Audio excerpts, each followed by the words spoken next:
हा आहे गूळ.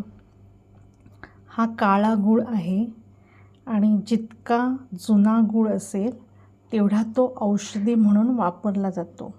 कारण त्या जुन्या गुळामध्येच जास्त असे गुणकारी गुण असतात. भारतीय संस्कृतीमध्ये गुळाला पवित्र मानले जाते. गुळाशिवाय पूजा अर्चा पूर्ण होतच नाही. गूळ हा पौष्टिक आहे, शक्तिदायक आहे, बलवर्धक आहे, अग्निवर्धक आहे, तसंच पित्तशामक आहे, वातदोषनाशक अशी ही मिठाईच म्हणावी लागेल.